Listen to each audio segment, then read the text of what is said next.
Hello, hello, hello, everybody. Welcome to another edition of the Sales Development Podcast.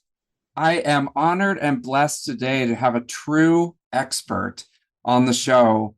Myrna Scales is a certified Enneagram coach at 9wing1.com. And that's nine, the number nine, wing1.com. And she's going to join us today to dive into the magical, let's say, power of the Enneagram. So Myrna, thanks for coming on the show. Thank you, David, for having me. I'm so glad to be here, and I can't wait to dive into everything Enneagram with you.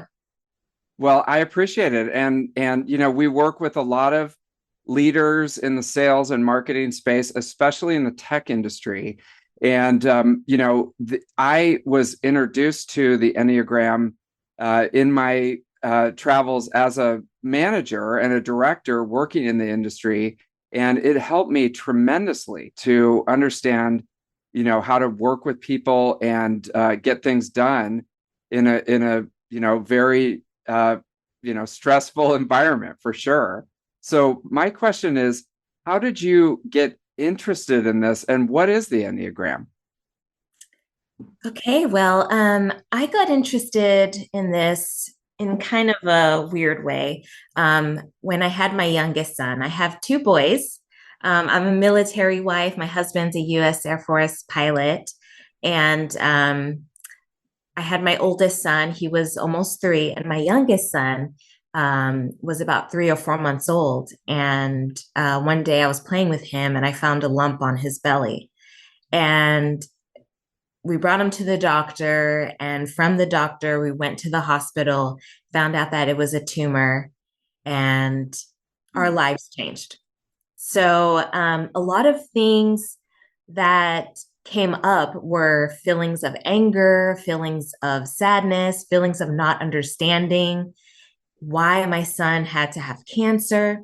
And I couldn't put into words what I was feeling. And so one day I was scrolling through Instagram and I saw the Enneagram, and I had taken personality tests before. And when I came up on it, I was like, let me just give it a try because there was a lot of cool, posts and stuff. So I took the test. And when I found out my type, which is a type 9, the peacemaker, I started to cry. I started to cry because everything that I was feeling was right there. And so I understood that, the reason why I am a people pleaser and the reason why I have a hard time expressing my feelings, especially anger, is because, I want to keep the peace. I don't want confrontation. And so it started, bringing these things out in me. And I just wanted to learn more and more and more. And it has helped me not only growth in myself, but also in my relationship with my husband.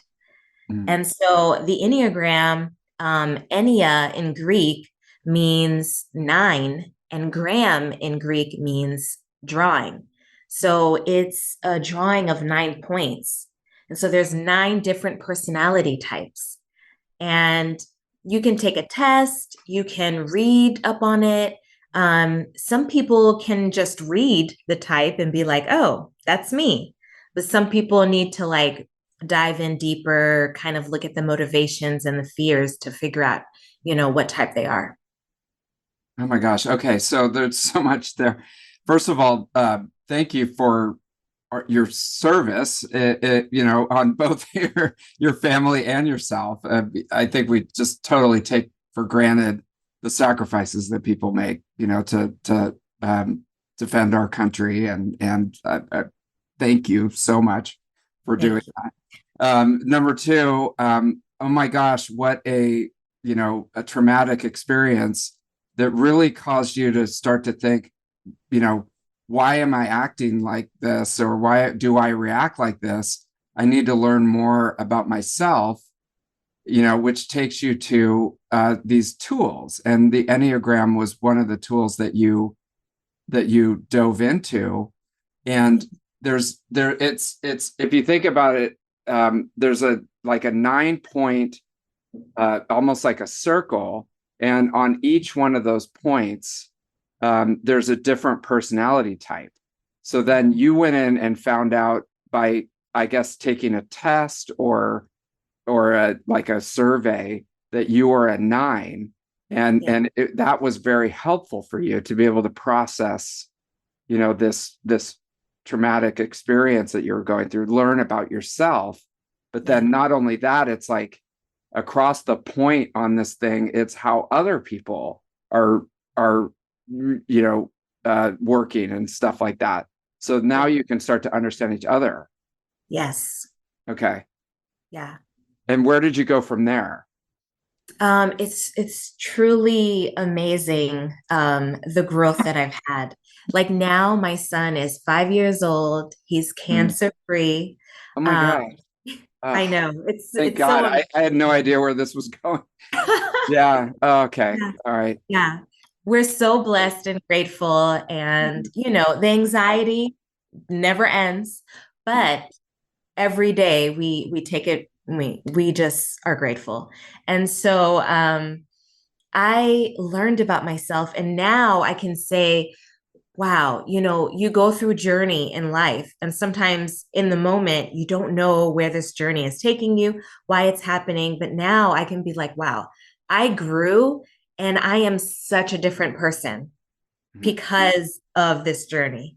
And so the more that I learned about it, and I've been able to help other people find their type and help them understand others and build compassion, I was like, this is what I have to do with my life. And I enjoy it so much. And if you know a little bit about the Enneagram, you know that the type 9, they're the ones that can understand the other types a little bit better. We're able to merge with other types.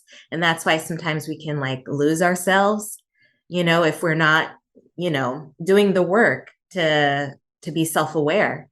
But we can lose ourselves because we understand everybody's outlook. And so I've been able to use that insight to help other people. But if you can find your type and if you're in a leadership role, you'll be able to put people in the right position where they need to be. You'll be able to help others, be able to tell them, hey, this person, you need to email them in a more positive way than just rushing in an aggressive way, and you'll be able to build and uplift your team, and it's just amazing how it can work. Yeah. I mean, and that was so powerful when I used it in the corporate world, because the facilitator would come in and first give everybody the survey. And so you would find your number. And I knew that I liked you because I'm a 9 too. So Oh we're yeah. kindred spirits. I remember Yes. now. And I haven't thought about this in years, but yes, I absolutely remember I am a 9. Yeah. But what was really helpful too was looking around the room at the other executives, and especially in sales, you have to, sales and leadership, you have to work with other people who don't necessarily report to you, Yeah. and be able to almost like persuade them to help you to get things done. And now I understood, okay, he's a 3, she's a 6, he's a 9 also. And it's like, okay, the Enneagram gives you some tools to be able to work with those people and get better, relationships going. Yes. Yes, it's so amazing and interesting. And sometimes, my husband will come home from work, Mhm. and he's like, oh, because he's a type 1, and the type 1 is the reformer or the perfectionist. And they like to be, at meetings on time. Not even on time, early. And they are just type A. They like to check things off.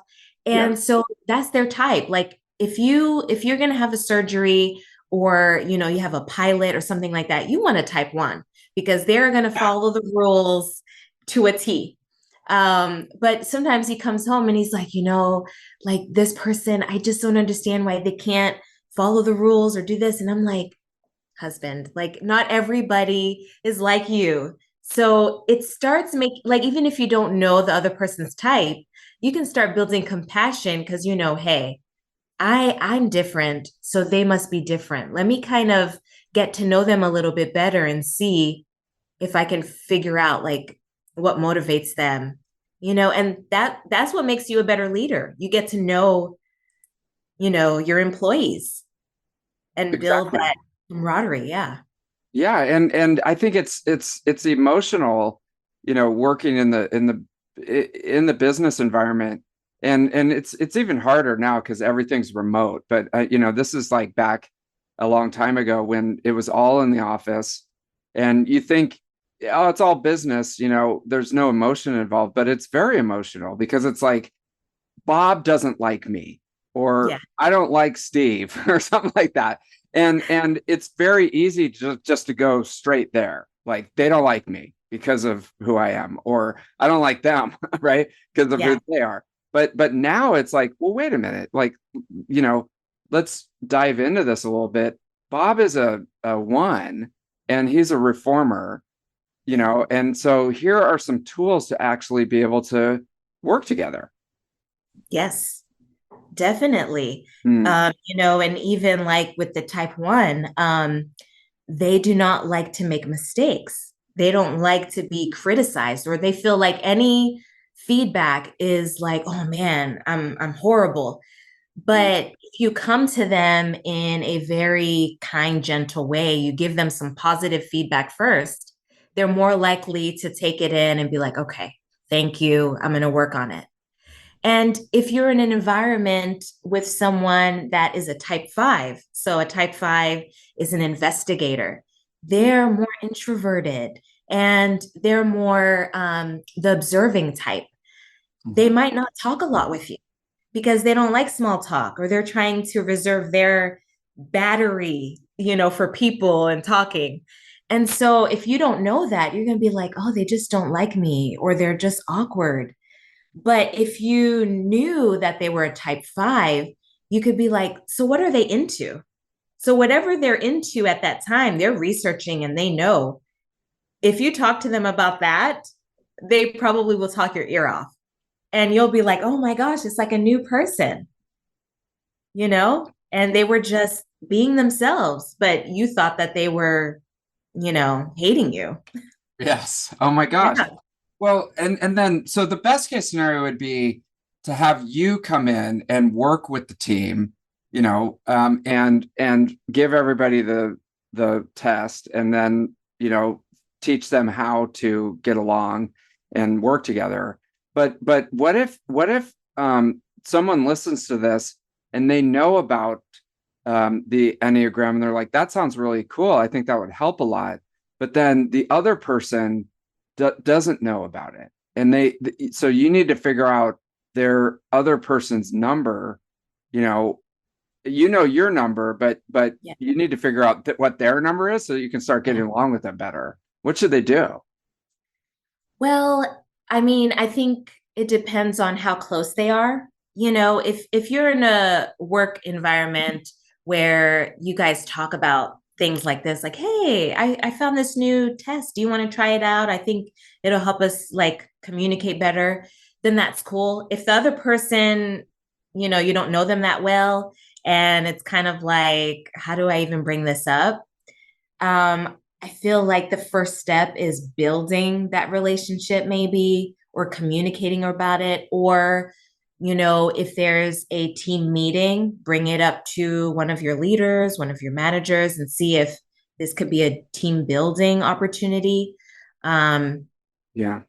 I think that's the way to go about it, because it is kind of hard to be like, hey, I think you should take this test so I can talk to you better because this is awkward. I need to figure out what is wrong with you here. We Yeah, test. exactly. Yeah. And I do have to say, like, we had an awesome facilitator for this. And there was definitely some skepticism. I remember, it's like, because the Enneagram kind of looks like a magical thing, because it's this circle with a bunch of lines and stuff, and you're just like, wait a minute, are we getting out like a Ouija board or something? Um, Yeah. but she was just very like, you know, like probably what you do, with laying it out, like here are the benefits and here's why we're doing this. And then, after a while, I remember we were sitting there and it was like an episode of The Office where Yeah. everybody had their number on their on their shirt. And so you could see like, oh, okay, he's a three, she's a four, and that type of thing. Yes. So yeah, you kind of need Yeah. like a facilitator to do it. Yeah. It's pretty cool. And then the light bulbs go off. Like, Yeah. oh, they're a type 8. That's why. And so it's pretty cool. But I feel like if you want to grow as a person or even at work, you need to be self-aware. It needs to start with you. You need to know like how you're coming off to other people, what you're doing, and how you can go to growth so that other people can see, oh man, they're making an effort, they're growing. What are they doing? And like the impact you're going to have just by working on yourself. The first step is working on yourself. And then, like, it's just a great tool to build compassion and just have empathy with other people. And I can't say enough about it. It's so helpful. And now when you were going through your, god awful experience and then you wanted to get to know yourself more, how when you discovered your number and the facets of that, like how did that help you? Yeah. So it helps me because for a long time, I feel like I was just on autopilot. And Hmm. so growing up, early age, I learned that, or I perceived that my opinions didn't matter. So I would just kind of like shrink back, and just be nice with everyone to not start confrontation. But the more that I learned about the Enneagram, you know, every type has two wings. So, Yeah. your neighboring numbers are your wings. So for me, type 9, I could be a wing 1, wing 8. You can lean into both. Some people lean more into one. So for me, I lean more into the type 1, where I'm more of a perfectionist. I like to do things right. But I never really leaned into my type 8, which is the challenger. And so I started to see there are situations where confrontation is a good thing, you Mm. know? And especially when my son was going through chemo and radiation, like I had to be that mom because he couldn't speak up for himself. He was Ugh. only 4 months old. So I Mm. had to speak up and be like, what's going on? What's this? Yeah. Even if it started confrontation or anything like that, those hard conversations had to be had. And so I just started to grow. And even my husband was like, oh my gosh, like you're like a different person? And so that helped me in that way. But also, each type has a number that they go to in growth. And Okay. so for me, I go to a type 3 when I'm thriving and when I'm feeling great and feeling my best. I go to a type 3, which means I'm an achiever. I go after success. I'm more confident. I'm going after my dreams. And so that's what I'm doing now. I'm standing up and I'm talking and putting myself out there. And so it's cool to see the growth that happens when you're self-aware. That is amazing. Okay. And then is there the opposite of that? Like when you're being battered and life is just kicking your ass, do you Yes. go to like a different number? Yes, you do. Okay. And so for each type, it's different. But Yeah. for this example, I use myself again. As a type 9, I go to a unhealthy type 6 when I'm stressed. And so Okay. when my son got diagnosed, that's the first thing that happened. I went to an unhealthy type 6, and that's anxiety, worry, worst case scenario, just all the horrible things that I could think of, like, oh my gosh. And then trying to do research and trying to come up with things to see if I could like prevent this from happening and just craziness. And Mm. so when you are aware of these things, you can kind of pinpoint and use the Enneagram as a guide. Like, I'm anxious right now. Mm, And I'm like, I'm really not feeling like myself. What what is happening, or what am I doing that's causing this? What's mm, the stress factor? What can I, take a break from? What kind of boundary can I put up so that I can go back to health? But mm. if you don't know these things, then you're just kind of stuck and you're like, oh, I know I'm stressed, but why?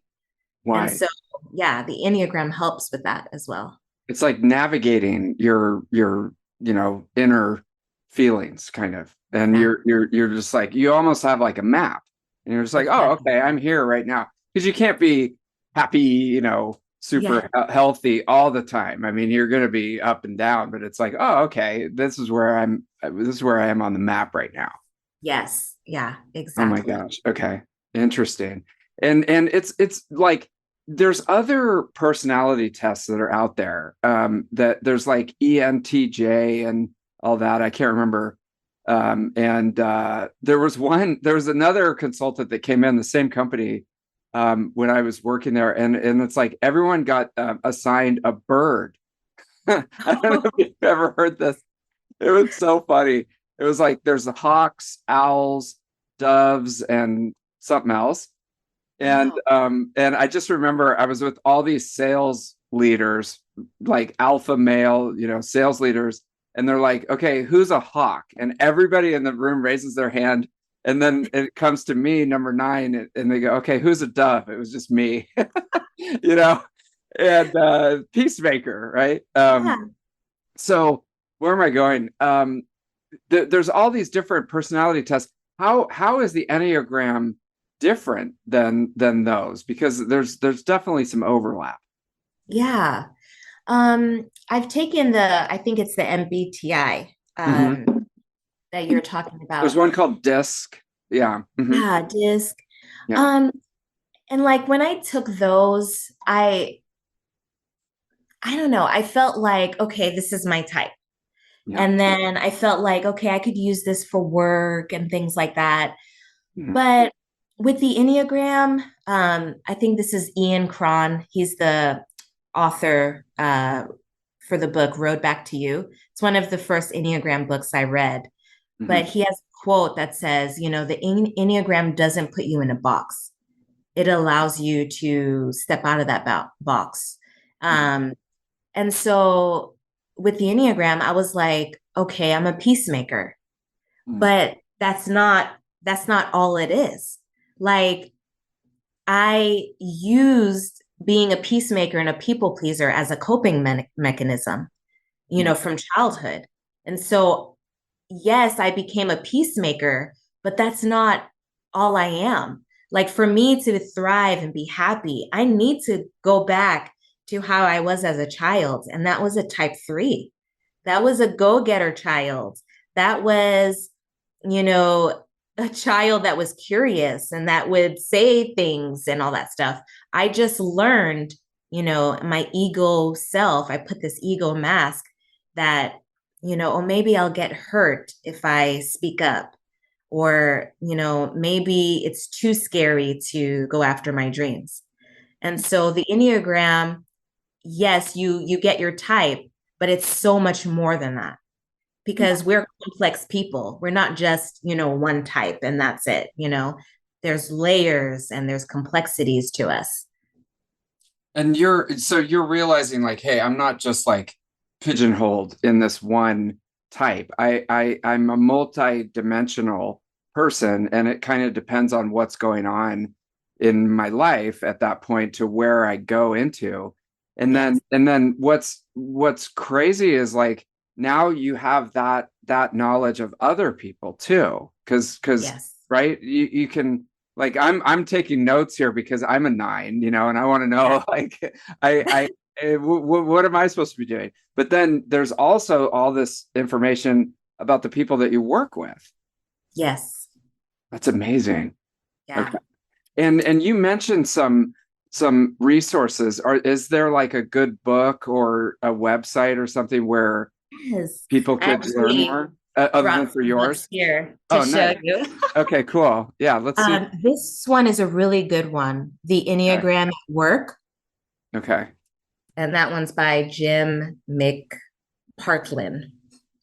Okay. But if you're a leader, manager, and you're wanting to learn how to use this to help your team, then this is a good resource for you.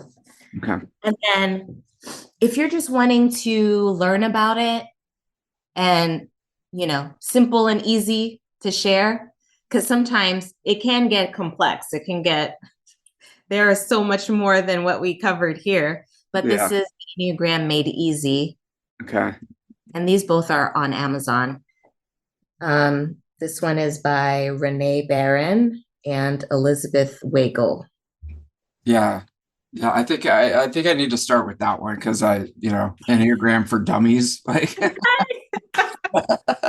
yeah, and give it to your kids, right? I mean, you could be like, Yeah, hey, how come that kid is so mean to me all the time? Well, he's probably a 3, and here's a good way to deal with him, maybe. exactly. Yeah. Exactly. I think Okay. as kids get older, Yeah. more into puberty when they're like, that's who they're gonna be. Hmm. Um, this is definitely a tool to help them with their relationships, going off into college, you're just throwing them out there, like, hey, this is a tool you can use just to learn about yourself because I feel like a lot of people I spoke to, they're not figuring out who they are until they're in their mid 30s, late 30s after having kids and trauma and all this stuff. But Yeah. it's like you could start learning way before that and figuring out who you are, what you want to do. Oh my gosh. And it's like the deepest, I feel like this with a teenager that we have here in the house. The deepest, desire is just to feel like understood by other people. Like what you're saying and what you're doing, the other person understands and they're like, empathetic to that. Yeah. And yeah, again, I mean, it's not like a cure-all for every relationship problem, but I feel like we're just scratching the surface of what it could be. Yeah, exactly. Um, Both people, in any relationship, both people or all the people have to do the work to make it work, And 100%. now when my husband does certain things, I'm like, oh, I don't find that annoying because I get his thought process. Like, Yeah. and I'll just put it out there like you're such a type one, and we'll joke about it and things like that. And so Oh my it's gosh. been Okay, I'm buying these books. I'm giving them to my wife. I'm gonna be like, this is gonna make me less annoying to you. So this is great.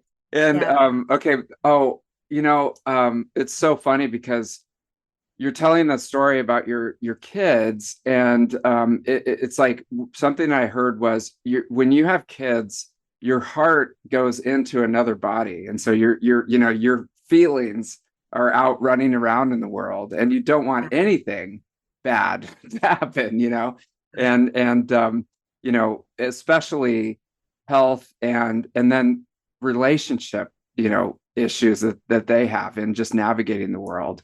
So Yeah. yeah, it's just such a useful tool.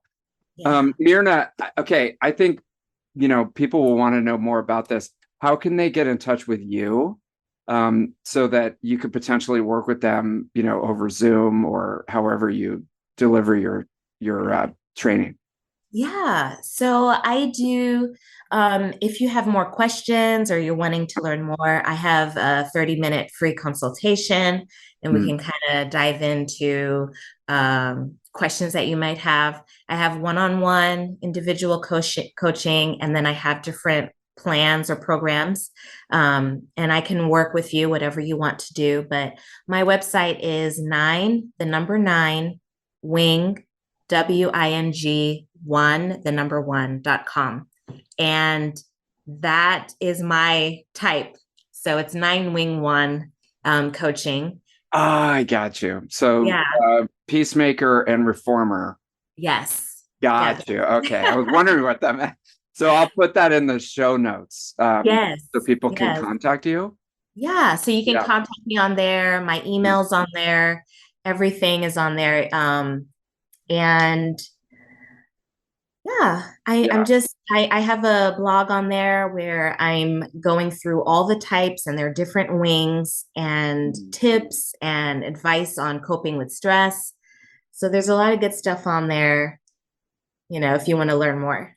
Oh my gosh. And I mean, maybe I just had bad experiences, but there's a lot of dysfunctional teams out there, and especially, in the sales world, because there's so high stress and everyone's relying on the sales team, to bring in the money and hit their Yeah. number.